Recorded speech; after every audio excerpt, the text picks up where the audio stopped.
Rural మండలం రామణియపేట గ్రామంలో శ్రీ సీతారామచంద్రమూర్తి ఆలయంలో శ్రీరామనవమి సందర్భంగా శ్రీ సీతారామ కళ్యాణం వైభవంగా జరిపించారు. పాత గైగొల్పాడు నూతనంగా నిర్మించిన సీతారామచంద్రమూర్తి ఆలయం నందు వైఎస్ఆర్సీపీ గ్రామ ప్రెసిడెంట్ గంజా సత్యనారాయణ ఆధ్వర్యంలో ఆలయ ప్రెసిడెంట్ కొప్పిశెట్టి కృష్ణ మంగాదేవి దంపతులచే మొదటి కళ్యాణం ఘనంగా నిర్వహించారు.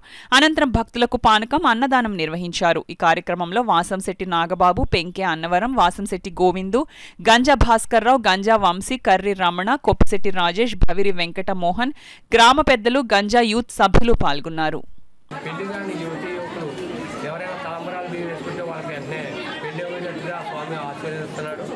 మరి రాముల వారికి మన భారతదేశంలో మన హిందూ సాంప్రదాయ ప్రకారంగా ప్రతి గ్రామంలోనూ కూడా ఆ రాముల వారి గుడి ఉంటుందండి. ఆ గుడి మరి ప్రతి సంవత్సరం మన భారతీయులందరికీ పెద్ద పండగ శ్రీరామనవమి. అంటే ప్రతి గ్రామంలోని ప్రతి వీధిలోని కూడా ఈ యొక్క రాముల వారి కళ్యాణం జరుగుతుంది. ఆ స్వామివారి మరి కృపా కటాక్షాలు మన అందరి మీద ఉండాలి.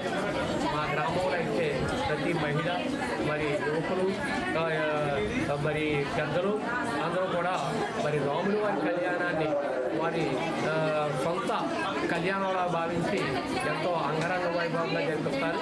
అందువలన ప్రతి ఒక్కరు కూడా మరి ఆ రాముల వారిని దర్శించుకుని ఆ స్వామివారి కృపా కటాక్షం పాల్గొంటారని మనస్ఫూర్తిగా కోరుతుంది.